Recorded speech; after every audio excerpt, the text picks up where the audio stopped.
grâce à des gens comme toi, cette idée, ce rêve un peu de souliers avec une espèce de personnalité particulière, devenait accessible à plus de poches. Le plus habillé, c'est très beau, mais je pense qu'il faut savoir aussi un petit peu bousculer parfois le très habillé. Ouais, ça c'est quand même, là tu l'as amené pour m'impressionner, oui. J'avoue que c'est un beau travail. Voilà. Il faut avoir le bout plus clair et le corps de la chaussure plus foncé. Pourquoi ?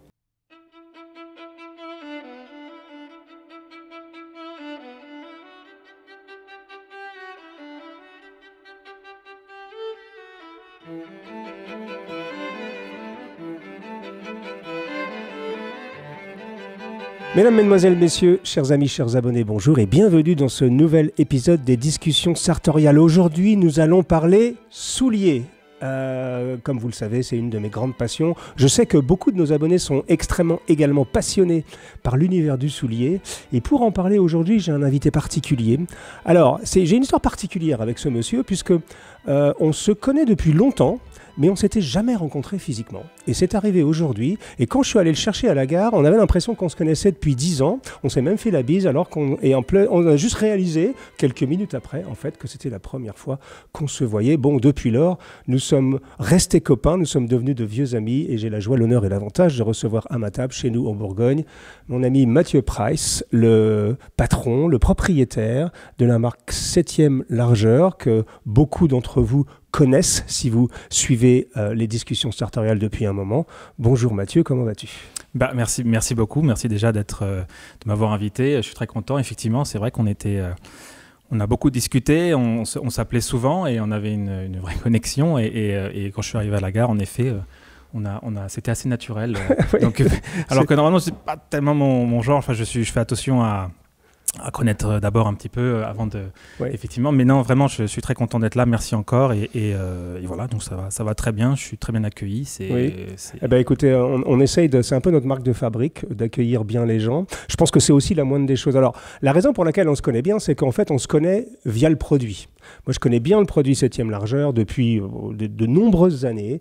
C'est une maison que je suis et qu'on soutient depuis, j'allais dire 7-8 ans peut-être, parce que je pense que 7e Largeur fait partie des maisons qui ont participé à... Alors, j'hésite à dire entre la résistance ou le renouveau. Je pense qu'on est quelque part quand même vers un petit bip de renouveau du soulier masculin classique. Et surtout, ça fait partie des maisons qui ont réinjecté une notion artisanale, une notion de savoir-faire, une notion, notamment avec les patines. Je sais qu'il y a un atelier de patines, on va en parler en détail chez toi. Mais aussi qui a attaqué le sujet du sneaker, parce que vous savez, le sneaker est vraiment la chaussure par excellence en 2023, enfin depuis d'ailleurs une bonne dizaine d'années, et il fait partie des gens donc, qui ont réfléchi à comment fabriquer des sneakers, à comment réinjecter un tout petit peu d'élégance et éviter de vous éviter d'avoir à porter ces horribles chaussures difformes. Alors j'ai rien contre les Nike, les Reebok et les Adidas, j'en ai pas. Personnellement, je n'ai rien contre le confort, mais je trouve que ce sont des chaussures vraiment pour faire du sport. Et sincèrement, on va vous montrer quelques modèles des sneakers réalisés par 7e Largeur. Ça a quand même beaucoup plus de gueule, si vous me permettez l'expression. Alors, avant de rentrer de plein pied, si j'ose dire, plutôt avec les mains en ce qui nous concerne, dans ces beaux souliers, puisque tu nous as amené tout un étalage de très beaux souliers de ce que fait 7e Largeur aujourd'hui. J'aimerais que tu racontes un tout petit peu rapidement l'histoire. Quand est-ce que ça a été créé? Où est-ce que tu fabriques? Donne-nous, et où est-ce que tu as tes magasins? En fait, donne-nous un petit panorama de ce que c'est 7e Largeur aujourd'hui. Bon, 7e Largeur, c'est une marque qui existe depuis, une maison, je préfère d'ailleurs, oui. Qui existe depuis 2009. Oui. Donc, comme par un jeune gentleman. Ben voilà, tu vois, c'était fait pour s'entendre, de toute façon. et oui, en effet, moi, j'arrivais à Paris fraîchement, j'avais 20 ans, et j'avais commencé un petit peu à faire des tentatives de faire des études. Donc, j'ai fait un peu de préparation pour Sciences Po, un peu de droit, et il manquait en fait quelque chose de concret, quelque chose de vrai. Et donc, je rejoins en fait mon oncle qui, lui, avait fondé Bohen et Hemling, et qui avait du coup une autre maison à Paris. Oui. Donc, je le rejoins, je vais apprendre la chaussure parce que j'étais de toute façon passionné par la chaussure, le beau produit, c'est un peu une affaire familiale aussi, pas que de ce côté-là. Oui. Et j'arrive dans cette boutique et on crée une gamme dans cette ancienne marque qui était la gamme 7e largeur. C'est pour ça que c'est un terme un peu technique. C'était la gamme 7e largeur dans cette marque-là. D'accord. Et l'idée, c'était de faire du haut de gamme accessible. Alors voilà, c'est un peu facile à dire comme ça. J'aime pas trop parler d'accessibilité, de prix. Oui. C'est moins élégant, mais tout de même... brisons la glace tout de suite. Moi, on peut dire aujourd'hui que 7e largeur, pour moi, tu es l'un des chefs de file, ou tu as été, parce que maintenant, il y a beaucoup d'autres maisons sur le marché, mais tu as été l'un des chefs de file de cette idée que c'est pas parce qu'on n'a pas un budget conséquent qu'on peut pas avoir accès à une certaine forme de luxe avec entre guillemets, parce que pour moi là ce sont des chaussures de luxe véritablement, mais cette notion de luxe abordable, je pense qu'elle est totalement incarnée dans ce que tu fais, et je pense d'ailleurs que tu as fait partie de c'est vraiment une génération aux alentours des années 2010 qui se sont dit finalement il y a une appétence pour des gens, pour les jolies patines, pour les jolies choses. Après, Olga Berluti, dans les années 80, moi, quand elle a pas inventé, parce qu'on va y revenir, mais qu'elle a repopularisé la patine, moi, j'étais comme un gosse dans les années 80, je passais mes journées à lécher la vitrine. Je n'avais absolument pas les moyens, justement, de faire l'acquisition d'une Berluti. Et donc, grâce à des gens comme toi, cette idée, ce rêve un peu de souliers avec une espèce de personnalité particulière, devenait accessible à plus de poches. Comment ça coûte une chaussure ? Le panier moyen chez toi, c'est combien aujourd'hui ? Le panier moyen, c'est 300 €. En fait, on est sur 295 pour une chaussure basse et 345 pour une bottine. Voilà. 365 pour une chaussure basse, patine inclus. Oui. Donc patine inclus, ça veut dire qu'on fait la couleur pour vous à la main sur un cuir brut. C'est ce qu'on va montrer après. Oui. Donc ça reste hyper accessible en effet. Oui. Donc nous, l'idée, c'était ça, il y avait plusieurs missions, enfin il y a toujours plusieurs missions, c'est toujours la même chose, c'était de démocratiser d'une certaine façon la patine dans un premier temps, parce qu'on est quand même né de la patine, parce qu'en fait, comme tu cites effectivement des maisons qui, pour avoir une patine à l'époque, il y a 15 ans, il fallait débourser beaucoup de sous. Beaucoup. Beaucoup. Donc nous, on se dit, non, en fait, je pense qu'on peut le démocratiser d'une certaine façon, et il y avait aussi notre vision, et elle est toujours très ancrée celle-ci aussi, c'était un petit peu aussi sans prétention, de rééduquer un petit peu à comment on entretient une chaussure, c'est quoi une belle chaussure. Il y a 15 ans, c'était encore un tout petit peu le règne du Blake. Oui. Le Goodyear, c'était encore, mon Dieu, ma semelle dépasse, c'est pas joli. Non, ça dépasse. Parce que c'est... Alors Blake, Goodyear, on a fait beaucoup d'émissions sur le sujet, on vous mettra des liens pour réexpliquer. Bon, en gros, on va faire court quand même, juste pour repréciser les termes.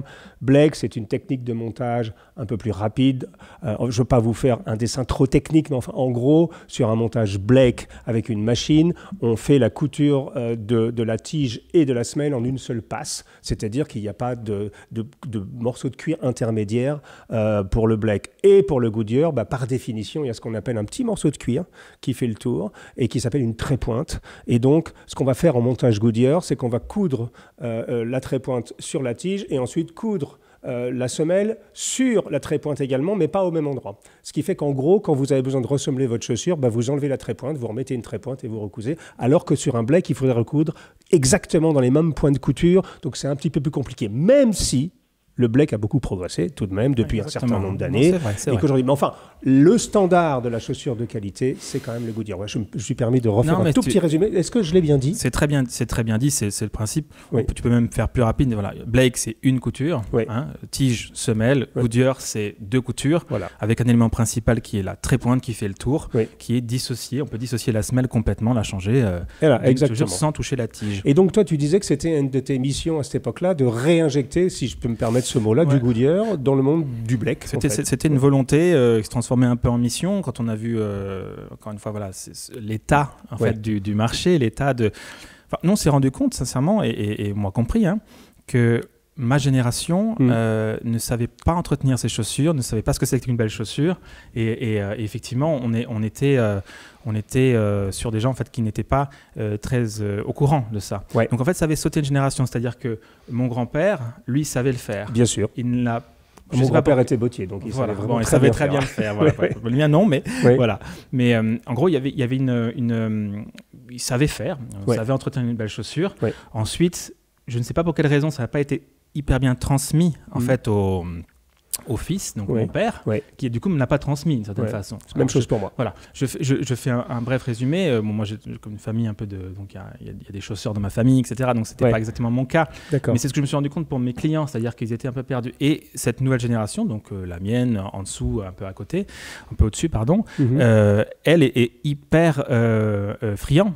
Bien sûr. De savoir réentretenir ses chaussures. Bien sûr. Et là, effectivement, je dois dire qu'on pense qu'on a fait partie de ce mouvement-là, en tout cas qu'on y a aidé, qu'on y a contribué. Ah ouais, ça c'est sûr. Parce que on voulait, en fait, parce que voilà, on peut dire aussi, voilà, une très belle chaussure, tu l'entretiens bien, d'accord, mais c'est 5 fois le prix. Ok, mais finalement, on ne peut pas le diffuser comme ça, ce savoir-faire. Donc il faut trouver un juste équilibre entre je fais une chaussure, un soulier haut de gamme, parce que pareil, je préfère parler d'haut de gamme que de luxe. Oui, dans le sens je suis d'accord. Voilà, parce que je pense que moi, je ne pense pas faire des chaussures de luxe dans le sens où on n'a pas le packaging de luxe derrière, on n'a pas l'image de luxe derrière, on est en train d'y travailler. On va dire pour moi, tes chaussures, c'est du luxe qui ne dit pas son nom. Voilà, c'est ça. Ou du haut de gamme abordable d'une certaine façon. Je suis d'accord. Allez, je suis d'accord. Mais le luxe qui ne dit pas son nom, tu as raison. Enfin, en tout cas, le luxe, j'en ai pas encore la prétention. Si tu veux. Le haut de gamme, je crois dans mes bottes, dans mes jeux de mots, on fait du haut de gamme. Alors parlons justement de la fabrication, parce que le haut de gamme, ça touche à la fabrication. Donc, on va revenir à la patine en détail. Donc, tu fabriques à Almansa en Espagne. C'est ça. Qui est une usine connue, très importante, dans laquelle tu as tes habitudes depuis... Ça fait 15 ans. 15 ans. En tout cas, qu'on fait chez eux, on n'a jamais bougé. On a d'autres ateliers, effectivement, aussi, et on en reparlera aussi, si tu veux, qui font, eux, par contre, des coutures main sur le plateau. Je ne parle pas de couture main sur la semelle, c'est pas possible, en tout cas, à part chez les bottiers. Sinon, tu fais une chaussure. Couture main, par exemple, ça. Par exemple, celui-ci, voilà. Ça c'est une couture main double aiguille, en fin de compte. Et ça, c'est fait en Espagne également ? 2 empiècements, en Espagne. Donc là, c'est un petit atelier, ils sont, je pense, 3 ou 4, et ils le font encore à l'ancienne, couture main double aiguille, avec le geste. Bien sûr. Moi, juste le geste, et juste, j'adore. Ah oui, moi, si tu savais, pour moi, ça me met presque les larmes aux yeux quand je vois ça, mais en même temps, c'est mon univers. Moi, j'ai vu mon grand-père faire ça, parce qu'il faisait des bottes d'équitation, en plus, qui étaient extrêmement compliquées. Donc, on revient. Donc, rappelle juste les prix, parce qu'on l'a dit très rapidement. Donc, aux alentours de 300 €, un petit peu plus pour des bottes. C'est ça. Donc, entre 300 et 400 €, les gens peuvent trouver leur bonheur chez toi. Ah, oui, même pour moi, si on parle de sneakers, si on parle de Blake, au niveau des mocassins comme celui-ci, ok, tu peux trouver moins. Après, on a aussi un nouveau service. Enfin, un nouveau service, non, on en parle un peu plus. En tout cas, on le diffuse un peu plus. C'est le service MTO, Make to Order. Donc là, on te fait une commande spéciale. Donc là, tu rajoutes en effet une centaine d'euros et 150 pour les bottines. Et tu as effectivement une chaussure de A à Z. On l'a fait pour toi. Donc, très bien. On va en parler en détail. Alors, avant toute chose, les boutiques. Donc, 2 boutiques à Paris. 2 boutiques à Paris, une boutique à Taïwan, Taipei, et une boutique à Genève. Et une boutique à Genève. À Paris, dans quel quartier ? À Paris, on est rue Saint-Lazare, dans le 9e, donc près des Galeries Lafayette, par exemple, si je donne pour les noms parisiens. Et rue Couette-Logon, qui est une rue un peu plus excentrée, qui est près du Bon Marché, dans le 6e. D'accord. Et bien sûr, la boutique en ligne. Et la boutique en ligne, pour les gens qui ne peuvent pas forcément se déplacer à Paris. Exactement. Et tu arrives à vendre en ligne de manière assez aisée, parce que tu sais, l'achat en ligne est toujours un tout petit peu difficile pour les gens, notamment, moi c'est ce que je leur dis toujours, le problème c'est la première paire. Parce qu'une fois que vous savez votre taille chez une maison comme 7e largeur, parce qu'en plus là, on est vraiment... Il y a des gens qui ne vont pas changer leurs chaussons tous les 3-4 matins en fonction de la production. Vous maîtrisez ça à merveille. Donc, vous avez réussi à maîtriser cette relation client en ligne ? C'est tout le challenge du vendeur en ligne, de souliers. Donc, les éléments clés, c'est il faut rassurer. Vous pouvez acheter, renvoyer, c'est à nos frais. On met un maximum d'informations sur chaque page produit. Nous, le site, en fait, l'idée, on a refait notre site internet. Entre les 2 confinements. Et on avait prévu de le faire avant. Donc, on a été juste livré entre 2 confinements. Donc, on a eu de la chance sur ça. Ça a pas mal sauvé la trésorerie, s'il faut parler entrepreneuriat. Mais l'idée, c'est que nous, on essaie de faire en sorte que chaque page produit ou ce site soit un peu une encyclopédie de 7e largeur, où on puisse aller vraiment chercher toutes les infos possibles et savoir comment se chausser, quelle est sa pointure, et on est hyper disponible aussi. D'accord. Donc faire en gros l'expérience que tu vas avoir en boutique, on va essayer de le mettre en ligne. On va t'aider un maximum, te prendre par la main pour que tu trouves la paire qui te va. En gros, pas de risque, quoi. Si j'ai envie de de goûter à 7e largeur et que j'habite loin et que j'ai pas l'occasion de me déplacer à Paris, il n'y a pas de risque. Si ma taille n'est pas exactement bonne, je renvoie la chaussure et on trouve la bonne taille. Et ensuite, il n'y a pas de risque. D'abord, effectivement, il n'y a pas de risque parce que de toute façon, c'est Internet et c'est hyper réglementé, donc il n'y a pas de problème. Mais on est vraiment sur, je crois qu'on a 60 jours. Oui, on a 60 jours pour un retour. Donc tu as le temps de voir venir. Et même en vrai, en off, même si c'est pas du off, on est souple. Il y a une chose sur laquelle il faut savoir, et je pense que c'est le cas de tous les chausseurs, où on n'est pas souple, c'est pas possible. C'est si la semelle, en effet, a été un peu portée. Évidemment. Et même en parquet, même chez soi, je le dis parce que c'est important. Tapis. Il faut être sur un tapis. Voilà. Vous recevez une paire de souliers où c'est pas sûr que c'est la bonne taille, vous la mettez juste sur un tapis. Vous pouvez tout de suite voir si c'est votre taille ou pas. Et si c'est pas votre taille, commencez pas à marcher avec, à casser la chaussure et aller faire pipi dans le jardin. Ça se fait pas, mesdames, messieurs. Alors pas de faire pipi dans le jardin, mais de porter des chaussures neuves dans le jardin. Ça ne se fait pas. Et voilà, c'est la seule limite. Mais je voulais juste le préciser. Pas l'histoire du jardin, mais l'histoire du retour. Parce qu'en fait, 7e largeur fait aussi partie... Parce qu'il y a beaucoup de gens qui se gausent d'avoir un service client impeccable, d'avoir ceci et d'avoir cela. Et aujourd'hui, quand même, je me rends compte qu'il y a encore quelques résistances à l'achat en ligne de souliers, que je comprends fort bien de mon côté.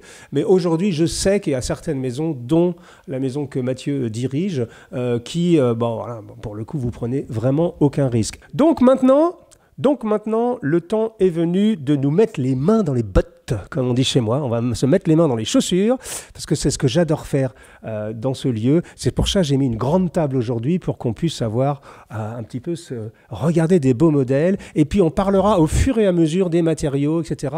Et on fera un petit zoom, évidemment, sur le service de patine, qui est important et qui fait partie de votre identité. Vraiment, c'est quelque chose, vous êtes connu pour ça. Alors, je me souviens, à une époque, chez Berluti, ils disaient des coloristes. Ils avaient essayé de twister un tout petit peu la sémantique.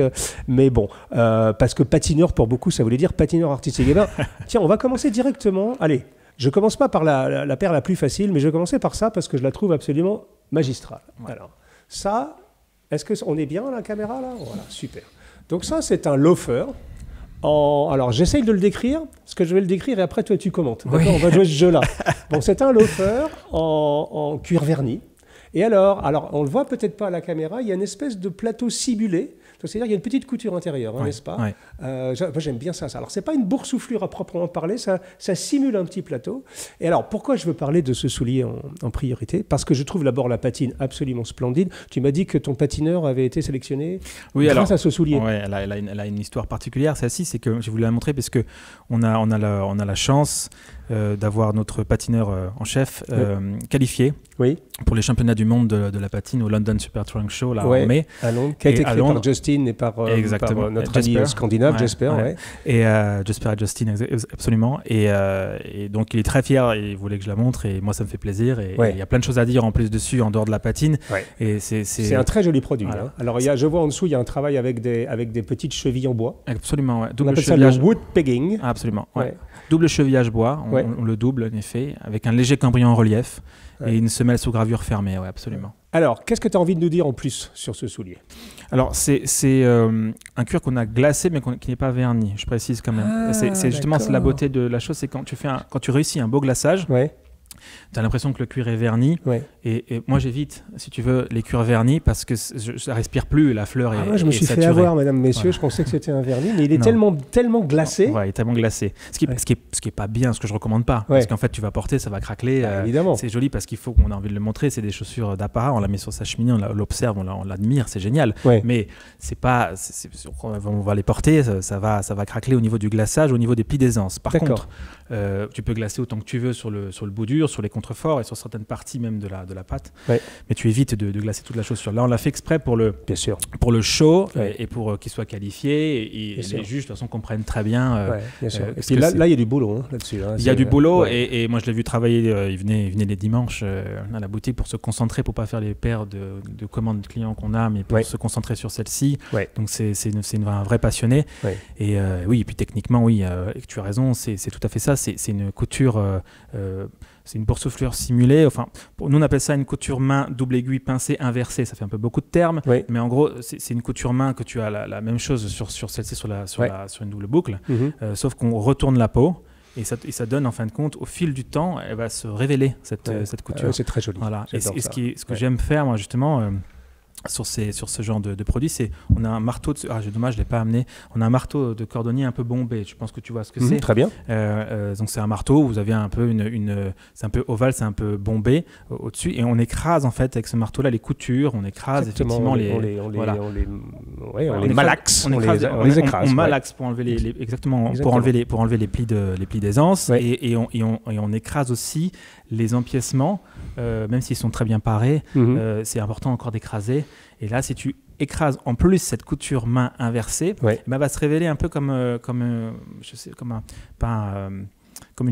relief en fin de compte, et ça va être assez discret. Ça a beaucoup de personnalité, mais discret à la fois. Alors, je peux me permettre, moi, un autre commentaire sur ce soulier, parce que dans le monde de la patine, il y a parfois de l'incompréhension, et je voudrais juste profiter de ce soulier qui est parfaitement patiné pour vous redonner 2-3 informations qui peuvent vous intéresser au niveau éducation. La patine, généralement, ça vient de l'idée du temps qui passe. C'est-à-dire, on dit, tiens, moi, par exemple, sur mon visage, je vais avoir 60 balais bientôt, je commence à avoir une patine. Vous voyez ce que je veux dire ? Bon, ma femme m'a un petit peu maquillé pour que ça soit un peu moins, mais il y a une vraie patine. Et alors, l'histoire de la patine sur les souliers, c'est une belle histoire, parce que souvent, les gens font la confusion. J'ai vu tellement de gens qui patinaient à l'envers, si je peux me permettre l'expression. C'est-à-dire, en gros, qui avaient tendance à faire un bout plutôt foncé et très brillant, et avoir le corps de la chaussure plus clair. Alors que la patine, historiquement, c'est l'inverse. Il faut avoir le bout plus clair et le corps de la chaussure plus foncé. Pourquoi ? Parce que, alors je pense que c'est Foster Hanson à Londres qui n'avait pas inventé ça, mais qui avait eu la surprise de laisser en vitrine des souliers pendant des années, pendant une décennie.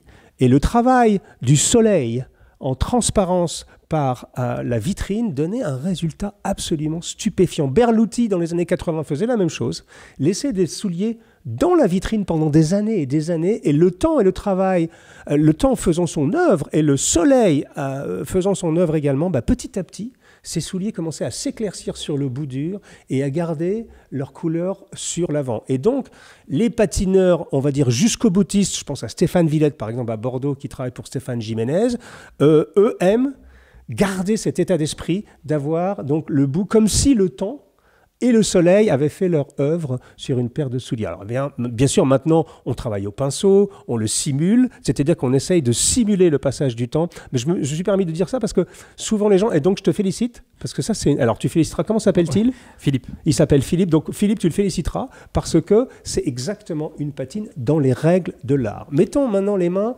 Alors, je sais que tu es très excité de nous montrer ça. Alors, vas-y, montre-nous ça. Mais celle-ci aussi. Ouais. Celle-ci, oui, c'est vrai que c'est ce modèle, effectivement, c'est un modèle qu'on a fait il y a... Je pense qu'on... Là. Ouais, c'est très bien. C'est un modèle qu'on a sorti il y a 2 ans, 1 an et demi. Ouais. Et on l'a fait un petit peu pour s'amuser. Je dois admettre qu'il y a pas mal de collections. On devrait suivre des cahiers des charges, etc., Mais parfois, en fait, on fait aussi des modèles pour s'amuser. Oui.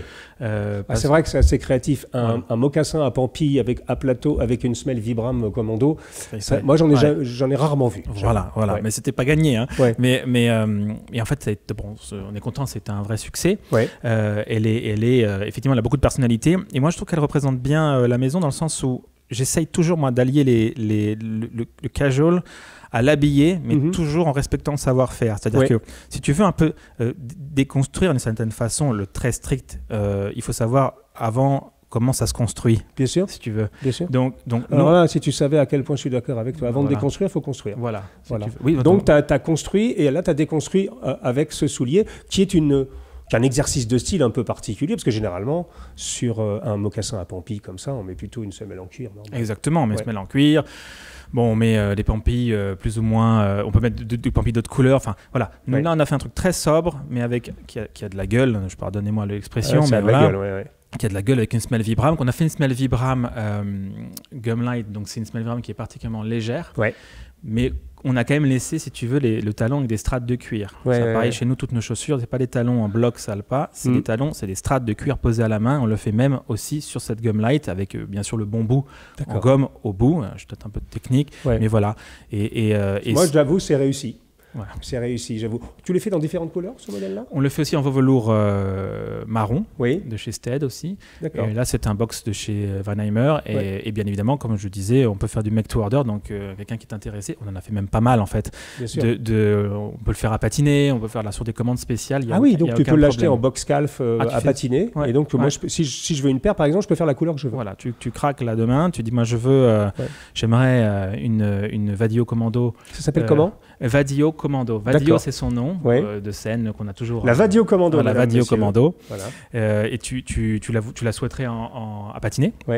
Eh ben, on te fait la patine, il n'y a aucun problème. Ou tu l'avais en velours violet, on te l'a fait en velours violet. Il va falloir que j'en cause à ma femme rapidement, parce que je dois avouer, alors c'est pas immédiatement mon style, j'avoue, mais moi je sais comment ça marche ça. Parce que les chaussures, c'est toujours cette chose-là. Des fois, on peut se dire mais c'est quand même un peu lourd, etc. Et en fait, pas du tout. Je suis sûr qu'il y a une espèce d'équilibre qui se trouve naturellement. Je trouve le geste assez joli. Voilà, je dois te féliciter. Je te remercie. Alors maintenant, nous allons regarder. Tu me parlais de ton modèle emblématique à triple boucle. Allez. Parle-nous de ce modèle. Comment s'appelle-t-il? Le Tobar. Le Tobar. Tobar, d'ailleurs, c'était le nom d'un client. En fait, c'est marrant parce qu'on a une relation très particulière avec nos clients et comme ça fait 15 ans qu'on existe, on a vraiment suivi des clients au fur et à mesure. Et Tobar, en fait, c'est le nom de famille d'un très bon client à nous qui venait souvent à la boutique. On avait commencé le prototype. Oui. Il s'avérait que c'était sa pointure. Oui. Donc, on l'a fait essayer. Il a adoré. Oui. Il a pris le proto, donc on n'a pas eu le temps de travailler dessus correctement. Mais bon, on était trop contents, on est trop excités d'avoir fait ce modèle. Oui. Et on lui a demandé, mais quel est votre nom? Il me dit, moi je m'appelle Tobar. Je lui ai dit, on va l'appeler le Tobar. C'est marrant. Ça s'est passé comme ça. Ouais. Et c'est devenu un des modèles un peu... C'est une belle vente pour vous? C'est un modèle signature, on va dire. Oui, c'est un modèle signature. C'est pas un best-seller. Il plaît beaucoup. Là, d'ailleurs, on en a fait une version un peu plus pas moderne, mais un peu plus crantée, avec une commando, un velours de Tanciarada en Italie, magnifique. D'accord. Mais ce modèle-là, oui, c'est un autre modèle signature, puisque c'est finalement, on est les seuls, en tout cas, on était les seuls à avoir fait un triple boucle. L'histoire, c'était que on voulait faire une bottine à boutons, tu sais. Oui, une balle morale à boutons. Voilà, c'est une balle morale. C'est une balle morale, absolument. On voulait faire une bottine à boutons, mais on s'est dit en fait que le problème des bottines à boutons dans le prêt-à-chausser, après, il faut être honnête aussi avec soi-même. C'est-à-dire que c'est difficile. On peut tout faire, mais pour moi, un bouton, il n'y a pas on peut pas en fait gérer la pression que le coup de pied va mettre sur ta chaussure. Je sais, Marc Guyot a essayé d'en faire des bottines à pression. Il en fait encore un tout petit peu, mais il les demande uniquement sur essayage. Parce que mon fils Greg en avait pris une paire et les boutons avaient tendance à sauter. Voilà. Parce que ça se défait. Ou alors, il faut avoir vraiment les boutons avec un tire-bouton. Mais là, c'est autre chose. Tu as le tire-bouton, ou alors tu mets des élastiques au bouton. Mais l'élastique, ça ne tiendra pas. Ça sert à rien d'avoir une belle matière de cuir, d'avoir du Goodyear si tes élastiques après se défont. Bien sûr. Donc en fait, le dilemme, c'était comment faire pour avoir ce style-là un peu des années 30, boutons, mais qu'on puisse le gérer, les boutons. On s'est dit, en fait, les boucles font cette affaire. C'est bien fait. Et voilà, et il y a 15... c'est un modèle qui a 10 ans ou 11 ans, je ne m'en souviens plus exactement quelle est la date. Et à l'époque, pareil, les boucles, c'était pas hyper populaire. C'est-à-dire que ça l'est devenu. Il y a une dizaine d'années, le double boucle est revenu en force. Il y a eu une sprezzatura italienne avec la boucle ouverte, etc. Les New-Yorkais les ont beaucoup portés, mais à l'époque, on était les seuls. D'accord. Nous, on revendique vraiment la paternité de ce modèle. La chaussure homme, comme tu le sais, c'est beaucoup de réinterprétation, beaucoup la même chose avec des couleurs différentes, des semelles différentes.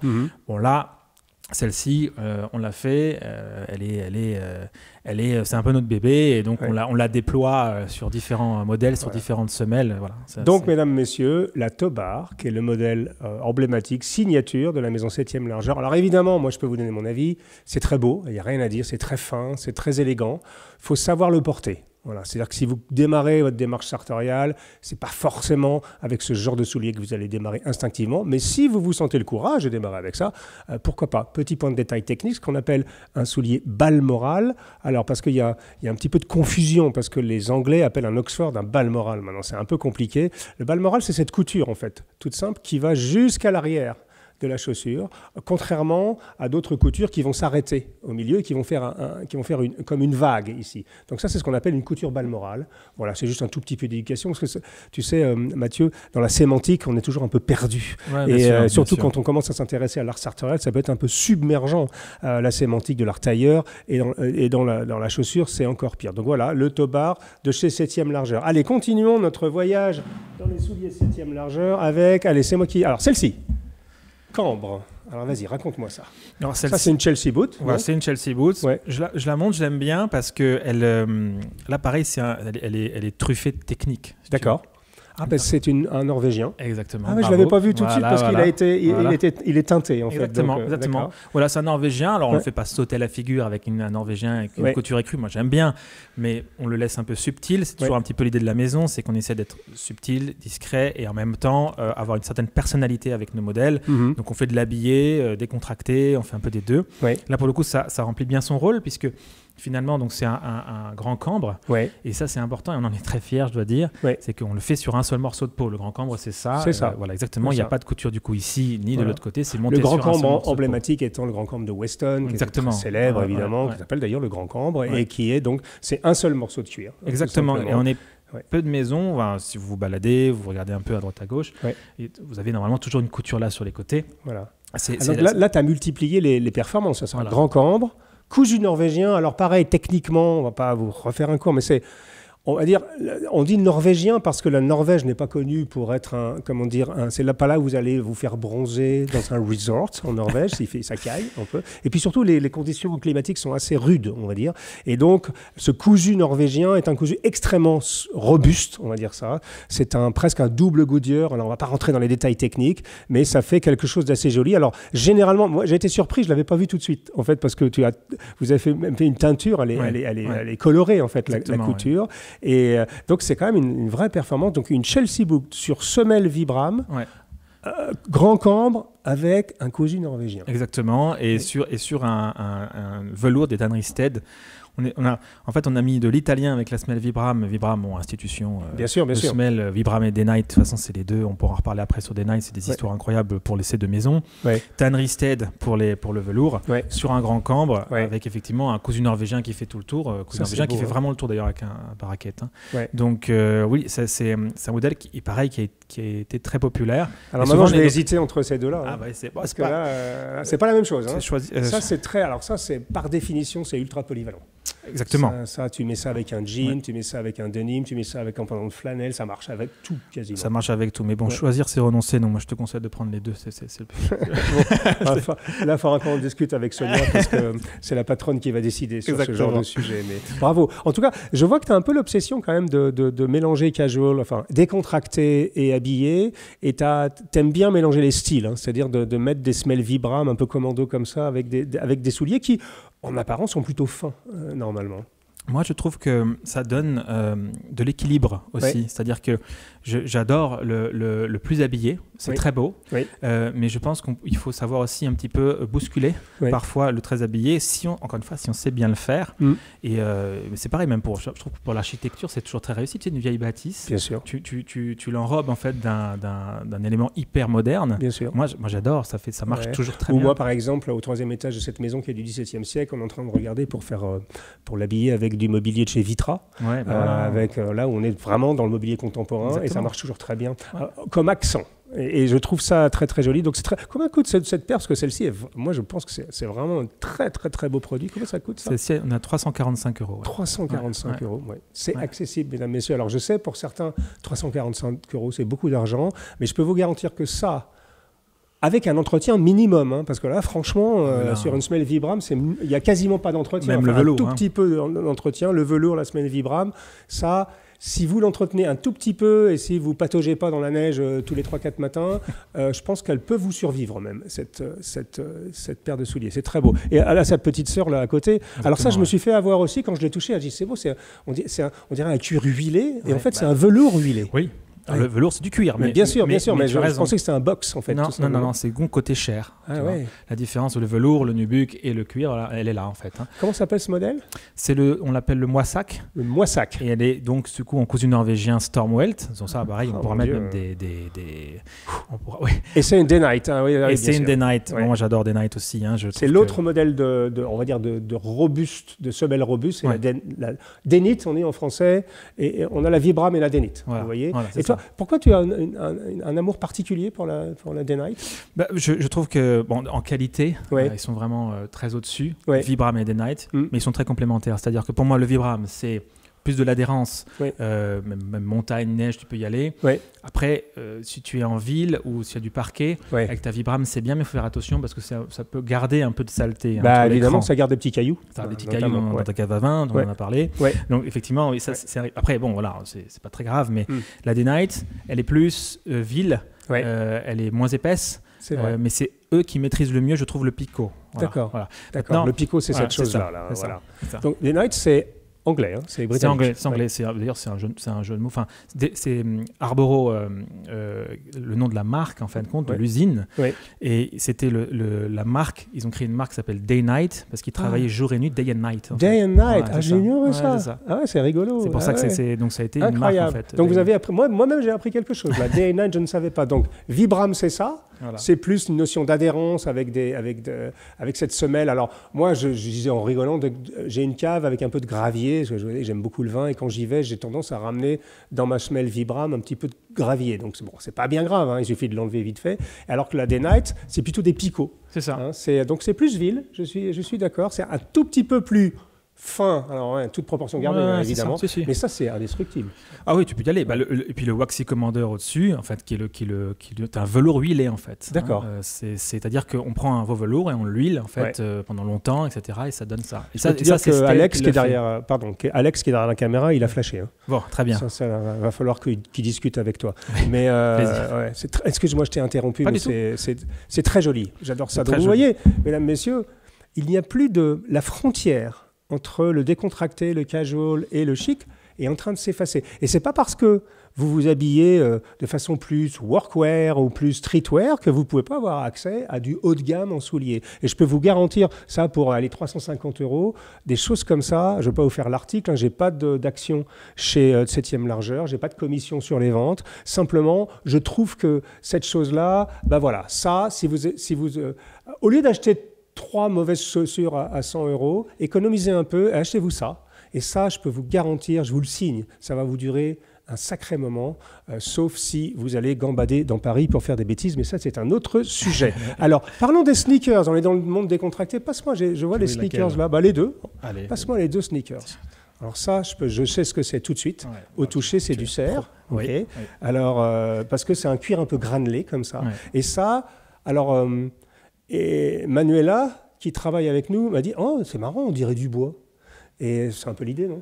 Oui, d'une certaine façon. Alors raconte-moi ça. Bon, ça, c'est tout ce mouvement consistant à dire « Finalement, on peut faire des sneakers, mais pourquoi les faire moches ?» ou pas bien faites. Non, ça, c'est fait où ? Pareil en Espagne, dans notre usine, justement. Alors en fait, l'idée c'était que c'est pas, pour rentrer dans le détail technique, mais c'est pas notre usine avec laquelle on fait tous nos Goodyear et nos Norvégiens qui va faire le montage de la couture latérale, parce que c'est quand même cousu, c'est collé cousu. Bien sûr, pas juste collé.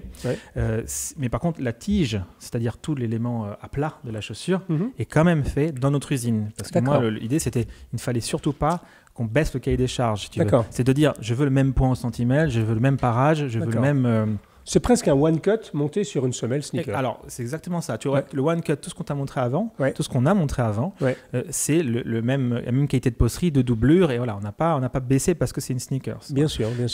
Et par contre, oui, ce n'est pas un Goodyear, c'est pas un Norvégien. Donc techniquement, un sneaker, c'est collé, comme tous, mais collé cousu. Voilà, collé cousu, tout à fait. Mais c'est quand même très très joli. Et combien ça coûte ça ? On est à 245 parce qu'il y a une patine. Et la cuir de cerf, on est à 195 parce que. 195 ? Ah oui, c'est bien. Ouais. Ah ouais, franchement, alors là... Alors, tout le monde me dit, ouais, Jacomé, il dit toujours qu'un costume, ça peut coûter moins cher qu'un survêtement Adidas si vous l'avez en seconde main, etc. Ce qui est vrai, mais toujours on me challenge. Mais non, c'est pas vrai, blablabla. Mais si, c'est vrai. Mais là, 195 €, moi, je sais qu'il y a des séries limitées de Nike ou de Reebok qui coûtent plus cher que ça. Hein, ah oui, beaucoup plus cher que ça. Et donc, Alex, il me fait... derrière pour me dire beaucoup plus cher que ça. Et là, vous avez une chaussure. Le cuir de cerf, c'est absolument magistral. J'adore. Je trouve que c'est très confortable. Ouais, c'est une tannerie très italienne, flexible. Ouais. C'est fait en Italie, hein, c'est ça, la tannerie italienne, ouais. la Biesaun, sont très très beaux ce qu'ils font et on le fait aussi sur des mocassins. D'accord. Mais voilà, on voulait faire une sneakers avec des éléments un peu plus techniques, tu vois, Ouais. pas juste sneakers pour faire sneakers. Tu vois, Bien sûr. C'était pas la peine, donc on a fait cuir de cerf. Bien sûr. C'est très souple, c'est très léger pour ça se pour l'été. patine, ça? Pas vraiment. Pas vraiment. Hein, c'était bien ce que je pensais. Le cuir de cerf veut me le laisser brut comme ça. Tu le laisses brut. Ouais. Il faut accepter. Il est un peu fragile. Ouais. Hein, il faut accepter qu'il peut s'abîmer un petit peu au bout. Mais voilà, ça patine. Bien sûr. D'ailleurs, on en a parlé juste avant, mais ouais. la patine, tu avais totalement raison. L'analyse était juste et peu de gens la font correctement parce qu'il y a beaucoup de fantasmes autour de la patine. Mais la patine, c'est une coloration qui imite la patine réelle du temps. Du temps, voilà. Absolument. C'est pas. Et donc, effectivement, le bout dur peut être plus foncé, etc. Alors, on sort de ce sujet-là. Bien sûr. Mais oui, ça se patinera seul. Ouais. Et il faut accepter que ça se patine. D'ailleurs, même d'un point de vue un peu philosophique, parce que ça fait 15 ans maintenant qu'on fait qu'on a cette maison. Ouais. Il faut accepter que ces chaussures s'abîment. Bien sûr. Le fait qu'il y a un coup de talon, je sais pas, un coup de cutter, ce qu'on veut, de valise, c'est pas grave. En fait, ça lui donne une cicatrice, ça lui donne une histoire. Ça raconte une histoire. Soulier. Voilà. Absolument. Et donc, qu'il y a un coup sur ses baskets et autres, si c'est un peu entretenu, il ne faut pas que ça soit non plus pas joli, pas inesthétique. On essaie de le maquiller, mais il ne faut pas l'effacer. Il ne faut pas croire qu'il n'y aura pas de plis, qu'elles vont être parfaites. Non, c'est cette philosophie-là, parce que si on veut garder ces chaussures sur le temps long, et c'est notre objectif, eh ben, il faut vraiment accepter que cette chaussure se patine et qu'elle ait sa personnalité. Et pareil sur les baskets, en fait. C'est très joli. C'est le même principe. Joli. Je suis presque en train de me faire... Alors, j'en ai une paire ou deux quand même de sneakers. Alors, je me suis pris des tomates pourries quand j'ai parlé de sneakers, sur cette chaîne, évidemment. Mais sincèrement, je pense qu'on arrive là quand même à une génération de sneakers qui deviennent vraiment intéressantes. Et à la limite, tu peux ça avec un pantalon de flanelle, c'est magnifique. Soit ça avec un pantalon de lin, une chemise ouverte l'été, c'est sublime. Et d'un seul coup, ça change tout. Mais vous avez donc le meilleur des deux mondes. Vous avez le confort du sneaker, tout en ayant le style un tout petit peu sartorial. Et je vois Alex qui bave d'envie sur ses sneakers. Mais donc, je pense que ça, c'est plus ça pour lui. Mais on verra plus tard. Mais allez, continuons. Donc, oui, je rappelle, 195 €, mesdames, messieurs. C'est quand même tout à fait abordable. Alors, il y a du mocassin là qui traîne. Je vois ça devant. Allez, parle-nous des mocassins. Bon, là on aime bien aussi montrer qu'on sait faire des mocassins non doublés. D'accord. Donc ça, c'est très souple. Voilà, c'est non doublé. Pas de doublage. Voilà, c'est ça. Pas de doublure, pardon. De doublage. Donc c'est toujours un velours, donc côté chair ici, et là côté fleur finalement. Donc tu as ton pied dans la fleur du cuir d'une certaine façon. Ouais. Et donc c'est un velours plus épais. Tu es obligé d'avoir un velours plus épais pour ça. Nous, l'idée, voilà, c'est essayer pareil, un peu toujours le meilleur des deux mondes, c'est qu'il est quand même cousu Goodyear. D'accord. Ah oui. Tu vois, il est quand même cousu Goodyear celui-ci parce que on avait envie quand même que ça puisse se ressembler un maximum, etc. D'accord. Donc ça, oui, effectivement. Ça, c'est une toute petite taille, hein, juste ça fait vraiment tout petit parce que vous êtes en rupture de stock. Voilà, c'est parce que la petite taille qu'il n'a pas vendue. Ça doit être du 36 ou du 37. C'est du 5, donc 38 plutôt, effectivement. 38, c'est tout petit, ça. Et ça, c'est un partenariat que tu as fait avec Swan et Oscar, c'est ça? Oui, ça, c'est mes amis de Swan et Oscar. Qui font des chemises. Ils font des chemises, effectivement. Ça, c'est rigolo, c'est joli, on dirait. Ça a presque un toucher de cordovan. C'est ça. Ça, c'est un cuir bookbindé rectifié. Voilà, moi, je le dis très, très librement parce qu'il y a toujours aussi un petit peu une... le bookbindage, ça rentre dans les mœurs maintenant. Évidemment. Voilà, alors, effectivement, c'est un cuir qu'on ne peut pas garder aussi longtemps qu'un box bien sûr. À pleine fleur. Parce que il est fermé, donc c'est pas possible. Mais bon, bien entretenu, ça tient tout à fait longtemps. Ça marche très bien. Voilà. Là, c'est un Blake, tu vois, c'est un des seuls Blake qu'on fait chez nous, chez 7e Largeur. D'accord. Et il est vendu que chez Swan et Oscar ou aussi chez toi? Chez les deux. Chez les deux, ouais. D'accord. Ouais. Et ça coûte combien? Et on est à 195. 195. Alors, je devrais arrêter de dire... 175, oui, il ne se souvient plus de ses prix. Je devrais arrêter de dire ça coûte, je devrais dire ça vaut. Parce que je me suis battu sémantiquement contre cette notion de coût.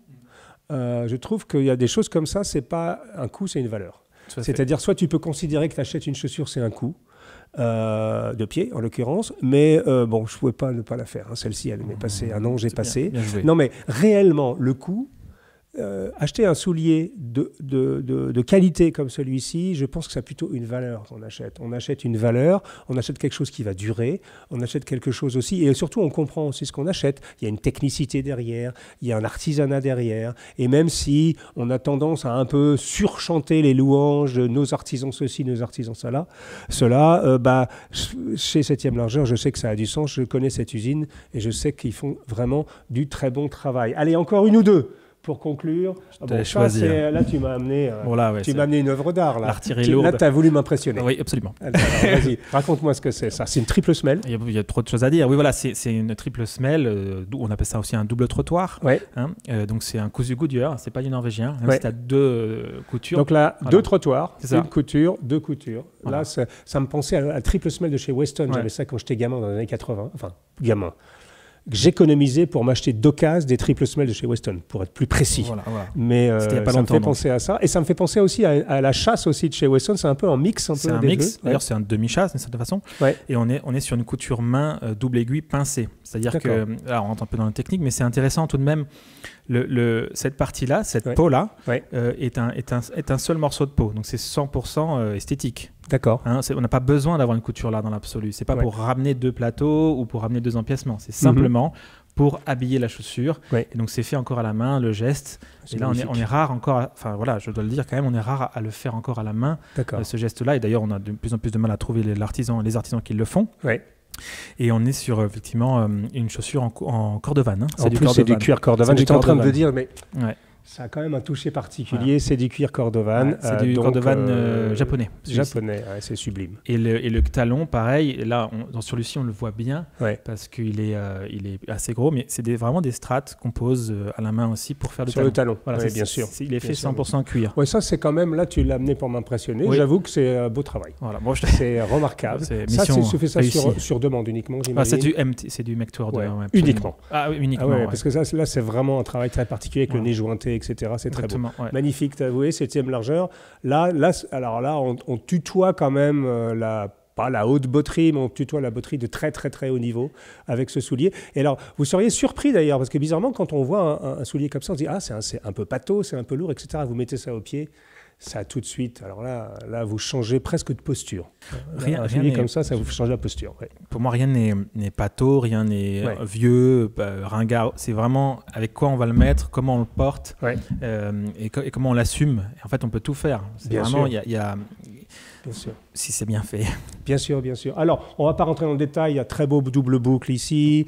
Là, il y a un très beau Richelieu voilà. à bout droit rapporté. Très joli. Toujours avec... T'aimes bien le petit chevillage bois. Oui, absolument. C'est une petite touche esthétique en plus.